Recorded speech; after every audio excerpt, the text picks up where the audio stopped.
Now we're going to discuss custody.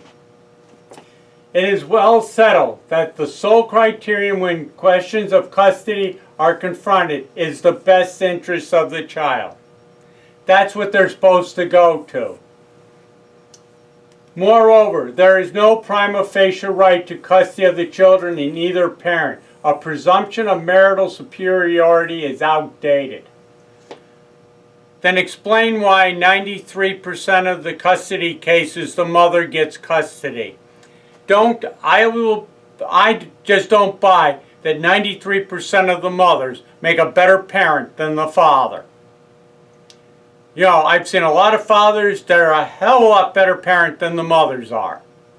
You know, maybe 50-50, 60-40 I could buy, but don't tell me 93% of the mothers are a better parent than 7% of the fathers. It may be statute and case law that there is no prima facie right to custody of the children in either parent and that a presumption of material superiority is outdated, but the judge still believes that children belong with the mother unless the father can prove the mother is totally unfit to be the custodial parent. In most cases, the only way the fathers get custody of the children are 50-50 time with them, which judges won't order in New York State. They will not order 50-50. And that's thanks to Governor Carey, who had 8 kids, who vetoed a bill in the legislature that would have given both parents 50-50. He didn't believe in that. It is the court's responsibility to make sure whoever is awarded custody of the child continues to ensure meaningful contact of the child with the other parent. The courts don't ensure it. Fathers go in. First off, fathers get normally every other weekend with the children. Think about it. Every other weekend. They get them from 5 o'clock on Friday or 6 o'clock on Friday to Sunday at 5 or 6. That's 48 hours. Or they get from Saturday morning to Sunday at 6, 7 o'clock at night. That's less than 48 hours. 48 hours every other weekend. That's 26 weeks.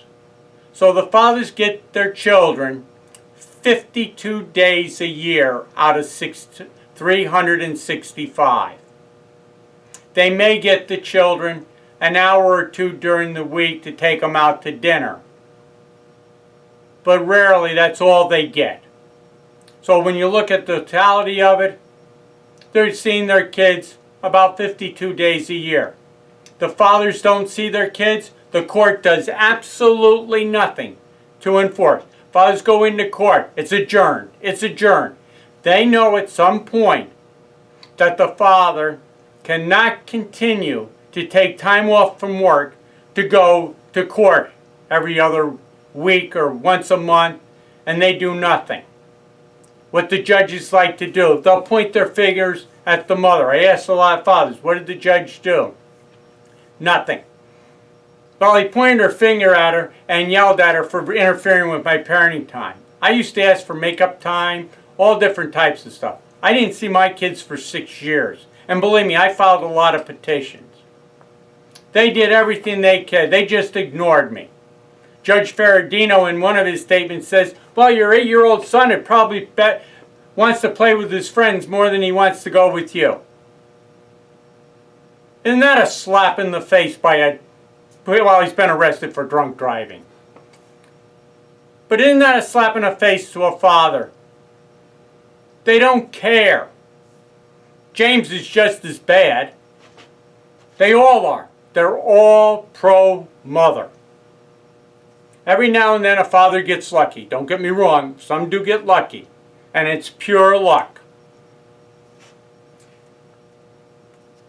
Number of factors involved, including quality of home environments, the length of time the present custody arrangement has been in place, and each parent's past performance, relative fitness, and ability to provide for and guide the child's intellectual and emotional development.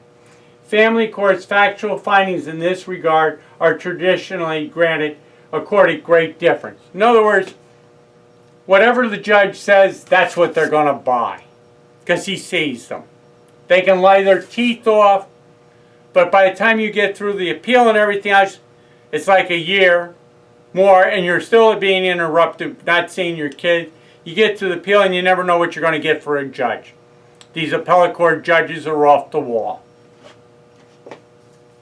In preparing the petition, the attorneys don't address any of this stuff.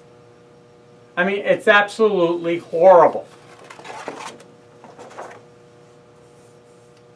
One of the things here, and it was stated in one of the criminal proceedings, when the mother filed a family offense petition with the court, in most instances, the court immediately denies the father visitation with the children. Then the court orders him to counseling that he must complete before seeing the children. His attorney will help the court to get him to agree to this. Just because the father completes the course as ordered by the court does not mean he's entitled to parenting time with his children. Again, the court is violating the father's rights. Although family court does not have the authority to order a party to undergo counseling or therapy before visitation will be allowed, well, they do that all the time, it may include a directive to obtain treatment as a component of custody or visitation order.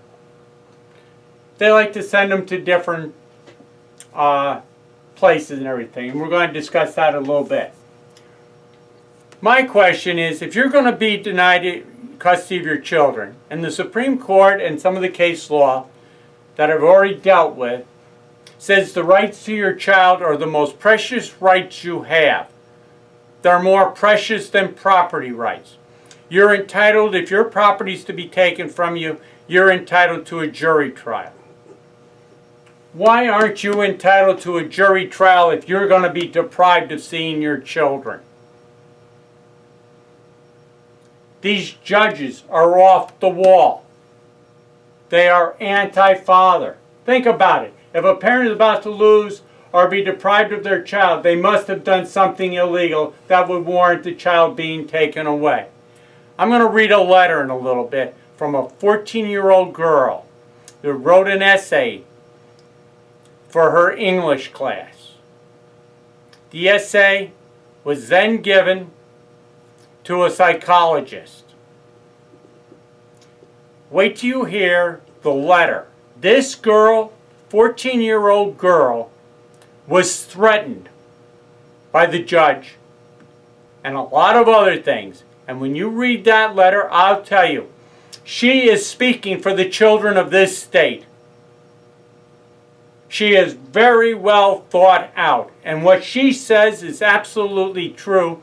And what the psychologist said in support of her and against the social workers and stuff is unbelievable. But this is what happens.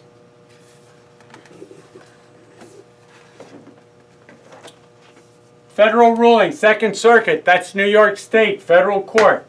This right to the preservation of the family encompasses the reciprocal rights of both parent and children. It is the interest in the parent in the companionship, care, custody, and management of his or her children, and in the children not being dislocated from the emotional attachments that drive them from intimacy of daily association. The rights to conceive and raise one's children have been deemed essential. Basic civil rights of man. They're not basic civil rights of man in New York State. Rights far more precious than property rights.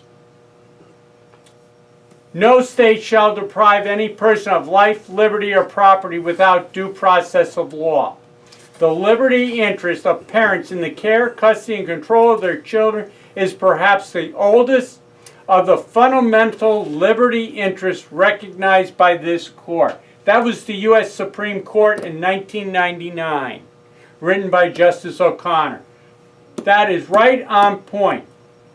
The natural right of visitation jointly enjoyed by the non-custodial parent and the child is more precious than property rights. Having one's child taken from them in these closed court proceedings is disgusting. But this is what the Democrats have done in New York State. Make no mistake about it. The Democrats are not father-friendly, they're not child-friendly, and they certainly are not constitutional rights-friendly, as I've previously doctored in the other documentation I have done. Now, I stated before, we were going to discuss that the judges are abusing children. A good one is that little girl when I get to that one, but I'm going to give you some other ones. These were in the newspaper. Mother pours hot pepper sauce down the child's throat. How would you like that hot pepper sauce poured down your throat? But it gets better. This was in the Times-Union on August 23rd, 98. Front page. Every workday, family court judge Gerard E. Maney gets to witness the unraveling of the social fabric. This day is no different. A mother is accused of trying to discipline her 7-year-old daughter by forcibly pouring hot pepper sauce down the girl's throat, then making her take a cold shower and get back in bed in soaking pajamas. How would you like her for a mother? Then it goes on to say, it's not the first time for the mother. She had admitted in court to pouring hot sauce down the throats of all 3 children on different occasions. In order for the woman to keep custody of her kids, caseworkers for Albany County's Department of Social recommend a slew of conditions: attend counseling session, keep a clean home, get a psychiatric evaluation, and cooperate with authority during announced and unannounced house visits. On the bench, Manny, as I said, they like to shake their fingers at the mothers. Manny shakes his finger at the mother. You will not put anything in your children's mouths for discipline ever again, or I will put you in jail, he warned. If you go to jail, the children end up in foster care. That's not right. The children want to be with you. Well, okay. He then grants her custody. The Times-Union is withholding the name of the mother in order to protect the privacy of her children. I can tell you, if that had been a father, he wouldn't even have to have done anything like that. He'd be on supervised visitation if he got it. Here he gives it back. Now, here's the sick part of it. Who is sicker? The mother who's pouring the hot sauce down the kid's throat, or the judge that just points the finger at her, or the social workers who want her to do these little things and she can keep custody? They're supposed to be there to protect the children. They're protecting the mother. They're not protecting the children. This is why closed court proceeding, they keep saying when you read things in the paper, the child slipped through the cracks. The child didn't slip through the cracks. He was or she was pushed by these social workers. The judge's decision allowed to keep her children is typical. This is what they still say in the news. Since the early 1980s, judges and social workers have placed a priority on keeping families together, even when they are seriously troubled. But now New York lawmakers are poised to integrate a new federal law into the state's child protective service system, one that will more easily sever the tie. I haven't seen them do that yet. They're putting the kids. What makes this judge think she's not going to continue? She has a bad day. She's done it to all her children. You know, why does the judge put a child back into such hostile environment? Especially with this mother's history. It wasn't the first time. Was a judge a masochist? I don't know. Would Judge Maney have given the child back to the father if he was the one accused of doing this to his daughter? No, Judge Maney would have put him in jail, which rightly should have been done. But you know, I can assure you that the father would never have gotten the child back or been able to see the child unsupervised. The same should have been for the mother. Cut. Okay, finally, why wasn't the mother charged criminally? Are mothers above the law? Certainly she endangered the safety and welfare of the child. Why didn't the Albany County District Attorney's Office do anything? If this had been a father, he would have been prosecuted and the District Attorney's Office would have put him in jail. In my opinion, any parent, I don't care if it's the mother or father, who would do such a thing to a child belongs in jail, ordered into counseling, and not be allowed to have unsupervised visitation. Now, here's another question. Where's the father?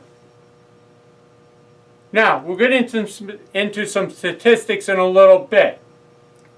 Why wasn't the father notified of this so he could come forward and petition the court?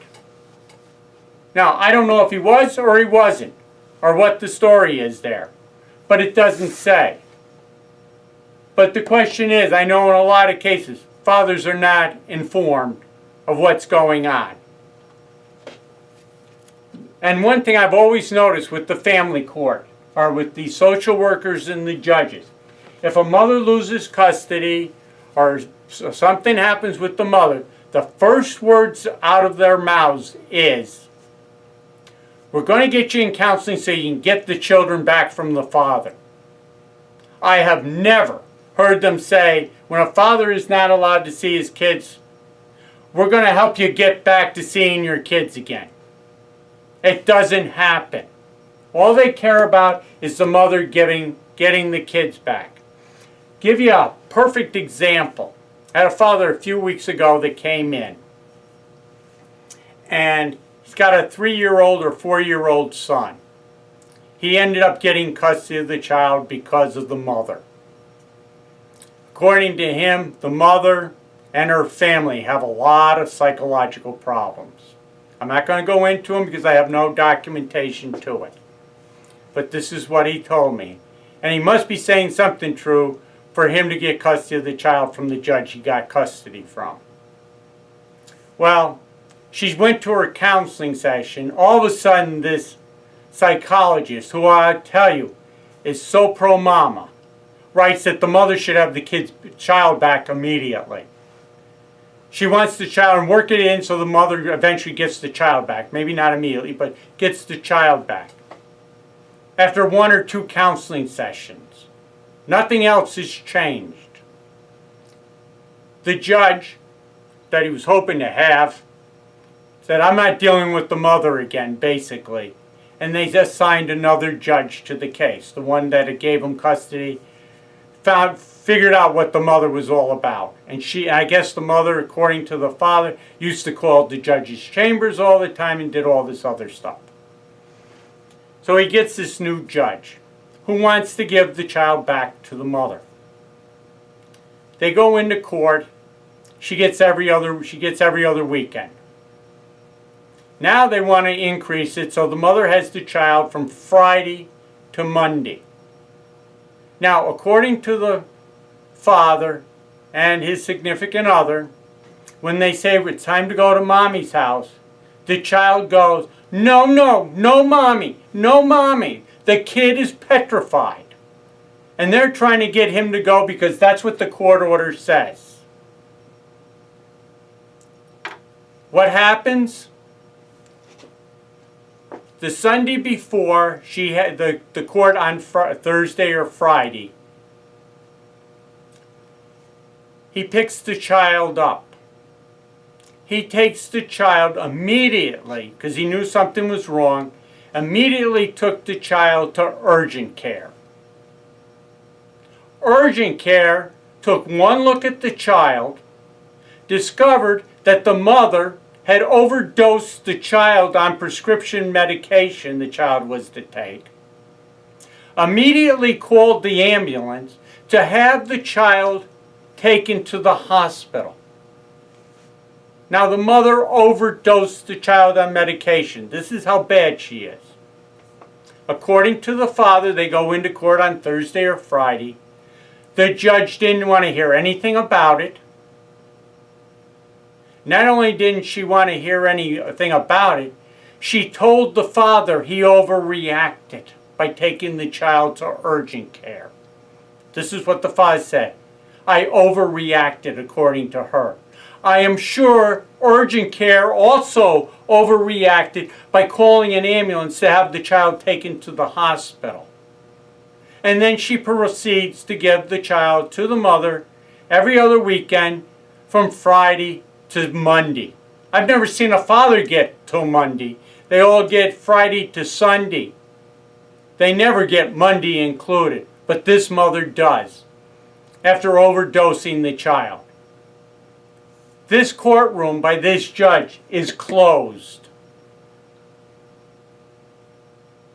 This has got to stop. That judge who did that should be prosecuted, in my opinion. Are removed from handling family court matters. She isn't even a family court judge. She's assigned, appointed as an intern for a little while. This judge shouldn't be on a bench, but nobody knows what's going on because these courtrooms are held in secret. These courtrooms, not only do you need a transcriptionist, but there needs to be video cameras in every courtroom recording what's going on in them, so everybody knows what's being said and they can see the demeanor of each party, including the demeanor of the judge. So they can see how they're acting and what their response is.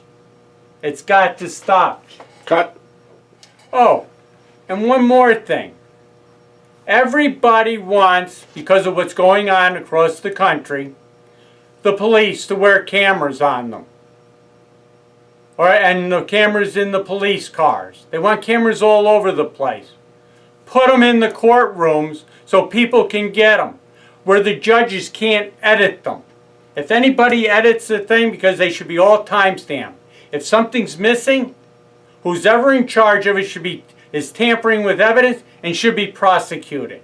No questions asked. Somebody's going to need to be held responsible for those cameras and the tapes in them. Just like they're holding the police responsible, they can put them in police cars and on the police officers. They most certainly can put them in the family court before the hearing examiners, who are illegal in there anyway, and these family court judges. Okay, we're going to talk about a mother being charged criminally. In one instance, this was back in November of 2003. In one instance, a 22-year-old mother was accused of giving birth to a baby. She had a blood alcohol limit of 0.28%, and the baby's was 0.18. The legal limit for driving while intoxicated is 0.08. The baby's alcohol is twice that of the legal limit for driving drunk in New York State. More than double being charged for an adult. This is a baby. We're not even talking an adult. The article stated that the fetal alcohol syndrome is the only form of preventable mental illness. Not when a baby is born with 0.18. According to the opinion article in the Troy Record, dated that the mother gave premature birth after being drunk in a bar and getting in a fight, according to police.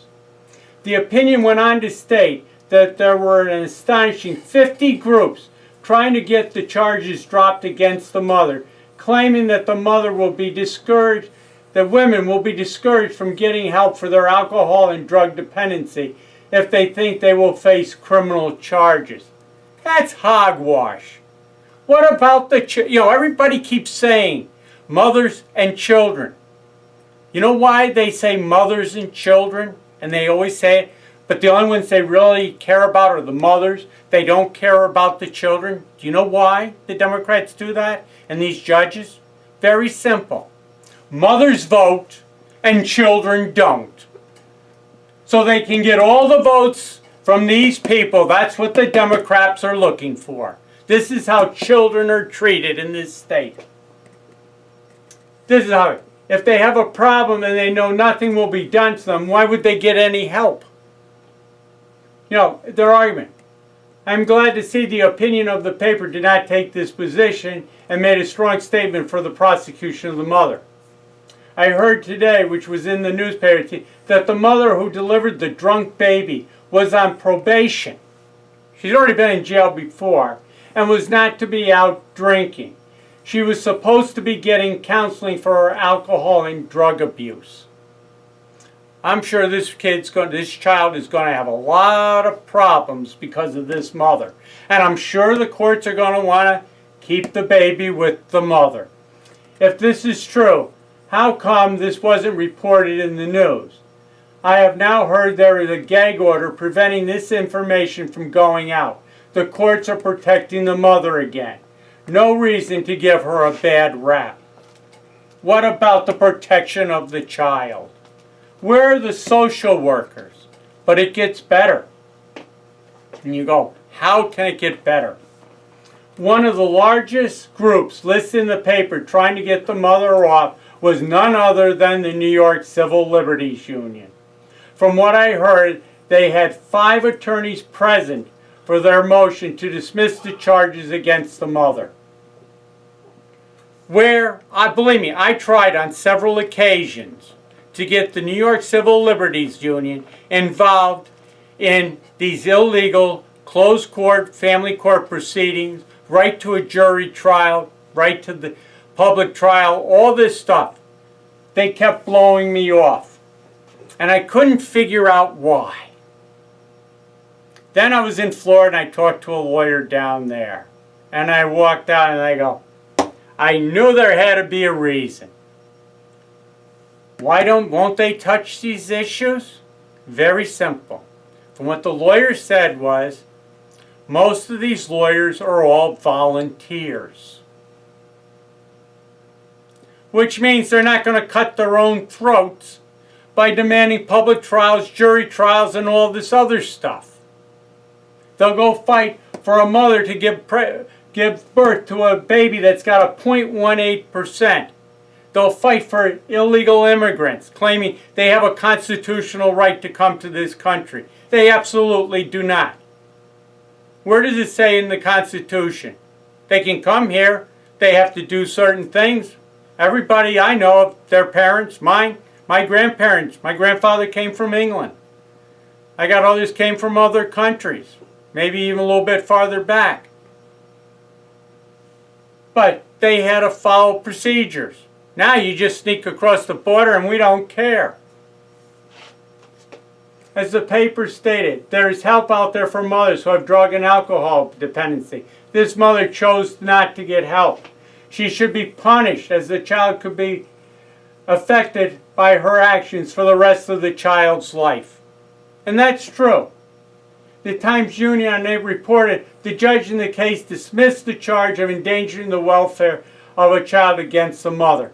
The mother is currently in a drug and rehabilitation center at an undisclosed location in New York. According to the article, the mother was sentenced to 9 months in jail in another county for an unrelated parole violation. A work of art. And this guy, this judge, they won't say who the judge is, dismisses the charge.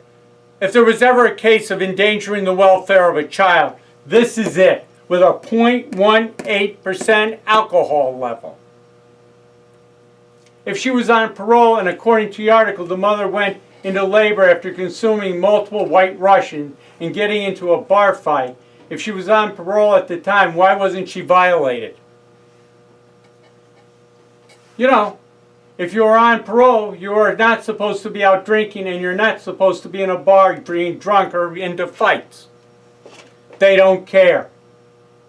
So let the mother get free.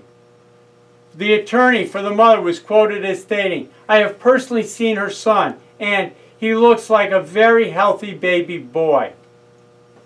Give me a break. Unfortunately, it will be some time and maybe even years before anyone knows what effect the mother's drinking and getting drunk while pregnant has had on this child. The baby boy looks healthy and good.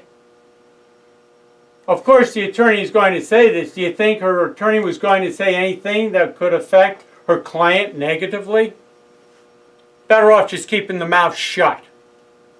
My question, why is it whenever a mother does something that injures or could injure the unborn baby, the baby is referred to as a fetus? On the other hand, why is it that if someone does something to the mother that affects or may have affected the baby is called an unborn child? The person doing something to the mother may also be charged with doing something to the unborn child. Why? Why are mothers allowed to abuse their unborn children? But again, the Democrats fight for this. You know, they want abortions. I don't care what somebody does. I'm not there to judge them. But I can tell you, they want to make it in the first 3 trimesters. That's between the mother, the doctor, and whoever else. But at 9 months, you almost have a full baby, vital baby, and they're killing it at the last minute, or 8 months, 7 months. This is what the Democrats are doing to this society. They are morally bankrupt. They don't care. They talk about caring for children. Their actions clearly show they don't. Look at Planned Parenthood, selling the body parts and everything. Who's protecting them? The Democrats. Who's giving them hundreds of millions of dollars each year? The Democrats. To do this to babies so they can make money off the fetal tissues and stuff. Nobody cares. It's the children that need to be counted. Oh, now we're going to get into the next step of motherhood in New York State. Mother kills their babies and receives 5 years probation. On the evening news on November 23, 2003 was an item concerning a 16-year-old mother who pleaded guilty to criminally negligent homicide in the child's death. The mother had wrapped the child in towels, cutting off his breathing. This mother was given 5 years probation. You get 5 years of probation for killing your baby in New York State. Another report on TV, it was stated the mother smothered the child with towels. What was more interesting to me was the next day I read 3 newspapers and could not find any articles concerning this. Why? Are the mothers who kill their children above the law not newsworthy because there are so many of them doing it? We don't know how many are. They won't report it. Times-Union, November 3rd, 1999, was an article. Women to get probation in 1988 death of infant. According to the article, the mother pleaded guilty felony charge of second-degree manslaughter for the July 88 death of her infant. It stated that the mother disposed of the body's remains in the trash and the remains were never found. A mother kills her newborn baby and gets 5 years probation. Is that all a baby is worth in New York State? According to the Democrats and these judges, it is. I sprayed the Court of Appeals, which I've already documented. I get 1 1/3 to 4 years illegally. They fix the case and 2 mothers kill their babies and they get 5 years probation. Maybe I'm wrong, but something is certainly screwy. And it's the Democrat. On March 2nd, 2004 was an article stating that a 35-year-old female dance instructor was sentenced to jail for 6 months and 10 years of probation instead for having sex with a 14-year-old student. Now, I can tell you, if it was reversed, it was a 35-year-old male dance instructor having sex, with a student, he'd be in jail a lot longer than 6 months. Why did the district attorney allow such a light sentence? Now, Peter told me that his 7-year-old son was being left home alone after school. 7. He called CPS to have them investigate. Both he and the CPS worker waited until the child came home to the unlocked house and walked right in. The CPS worker then went into the house and found the child home alone. She asked him if he knew his mother's phone number and a couple of other questions she asked. She then said that it was okay for the child to be left home alone. Now the house is on. How do you know somebody isn't in there robbing the house? You're leaving a 7-year-old child at home alone? When Peter objected to this, he said she turned to him and told him he should pay for a daycare provider. If this was in his father's home, what do you think she would have happened? She would have ripped that kid out of there so fast, that father would have been on supervised visitation by the court the next day. But the mother can do it. They don't care what happens to these children. And there's going to be a funny one coming up. Well, it is funny, but it's not. This one here, this was in Troy. The mother killed one son and attempted to kill the other one. And there was quite a bit. I think she was found mentally defective. I find it's part of a petition filed on behalf of a mother. She's been convicted of killing one child and attempting to kill the other. She was convicted of killing one and attempting to kill the other child. She wants to see. I was told the criminal court judge issued a permanent lifetime order of protection for the child. The father argued this in the family court, and the family court judge told him that they have authority to allow the mother to see the child. And they want him to pay for her to call the house to talk to the child. This kid has been traumatized enough. And here you got the court system fighting tooth and nail, and then you get according to Dr. W., a noted psychiatrist, petitioner is safe to be around her son while medicated and supervised. In any event, communication should be allowed between the mother and son by letters and telephone. This means the father pays for the collect calls from the jail by the mother, as she has to use a payphone. He would have to accept the charges. Why should he pay for it? Can you imagine a father being sent to jail for doing something to one of his kids? And then saying, I want visitation? That would be sick so fast they wouldn't know what hit him. But a mother, according to his trial testimony, the son is aware that his mother has a mental disorder that was a significant factor explaining her actions and allegedly trying to kill him. Allegedly trying. She did attempt to kill him. This one, I had a father from out in the west, I think around the Amsterdam area or whatever. And the mother videotapes herself and the children putting up the Christmas tree. So she's got the video camera. You can't always see the kids, but you got the picture of the tree. And the kids are singing Christmas songs and everything else. A few years, Stewart and are trying to get custody because of abuse by the mother. The court and the attorneys convinced Stewart to accept joint legal and joint physical custody of the children. In other words, he would have the children 50% of the time.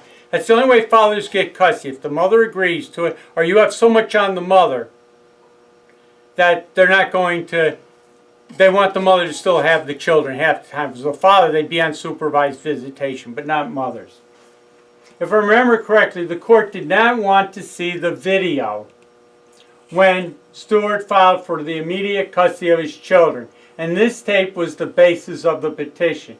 In the video, the mother was seen putting up the Christmas tree with her two small children who were about 4 or 5 years at the time. The mother set up the video to record the event for Stewart. The children, so in other words, she didn't see anything wrong with it. As the children started singing Christmas carols, they were yelled at by the mother. A few moments later, all you can see is the Christmas tree, but you can hear the mother,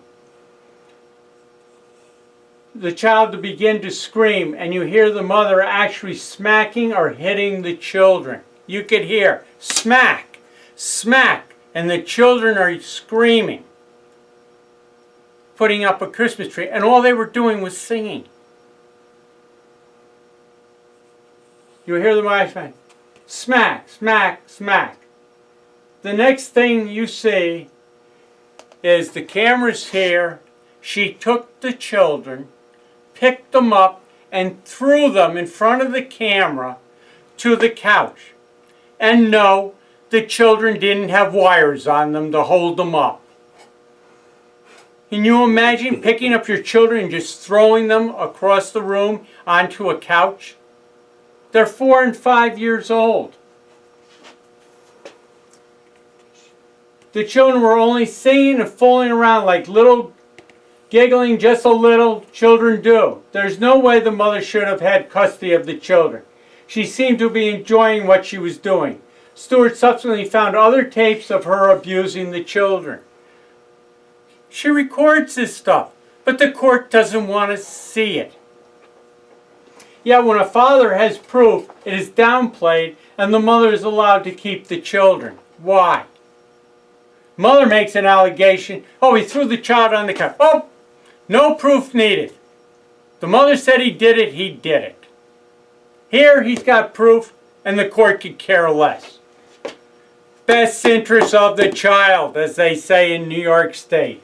Thank you, Democrats.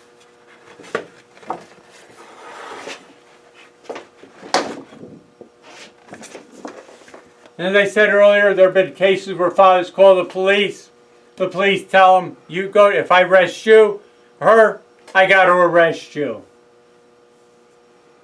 Fred said that he had pictures of the mother's handprint on the face of the child and that the mother had thrown the 3-year-old against the wall on numerous occasions. This was not the first time she had beaten the child. The court on Friday gave custody to him. On Monday, the court gave the mother split 50-50 physical custody of the child. Can you believe that? Would the court have done the same thing for Fred if he was the abuser? Absolutely not. And they shouldn't. But they shouldn't do it for the mother either. And no, and it shouldn't have done it for the mother. Calvin had 2 sons, 11 and 13 years old. The mother was hitting and abusing both children. The older son considers her to be a drunk, which he stated to the police. When Calvin went to court, he obtained an order of custody. 2 days later, the court gave the children back to the mother. The court refused to address all of her violations of the order of protection that was issued to protect the children from her. The law guardian refused to talk to either Calvin or the children. As I said, these law guardians are mama's second attorneys. They won't even talk to their client, the children. The older son kept calling the law guardian's office to talk to his so-called attorney. The attorney kept calling to talk to his so-called attorney. She refused to accept his calls or to return them. She also refused to check on the older son's welfare after he ran away from home to get away from his mother. In court, she made a report to the judge, lied about what the children said in violation of the law guardian's manual. They protect the mother. Now we're going to talk about a little girl about 10 years old, 11 years old. And the father tried for a couple of years trying to get custody of the daughter. The reason being is the mother started getting the child on all different types of medication. First it was Ritalin, and the father's going, she doesn't need it. I have no problems with her. She's fine. I don't give it to her while she's here. She's happy. She does everything. There's no problem. This went on, and then he found out she's on a couple of other medications and stuff. And this one. It turned out, from what he was able to find out, and we had in our documentation to the court, that little girl the mother was taking the child to the doctors 2 to 3, sometimes 4 times a week, trying to get the child on different medication.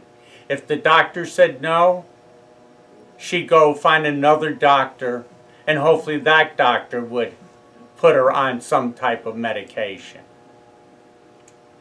We kept trying.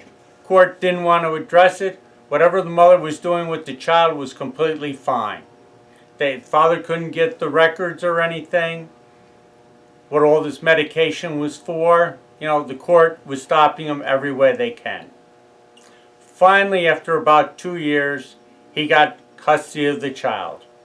How did he get custody? Mama decided to take a vacation or had to go out of town on business, and was left with the stepfather, who threatened the little girl with a gun, telling her she wasn't going to leave the house or he'd kill her. But the big thing that really did it was the police raided the house. There were 2 huge marijuana trees in the backyard. He got custody of the child. About 1.5 years later, I got a call from him, and he just wanted to tell me how great his daughter was doing. The mother had her on over 20-some pills that she was taking.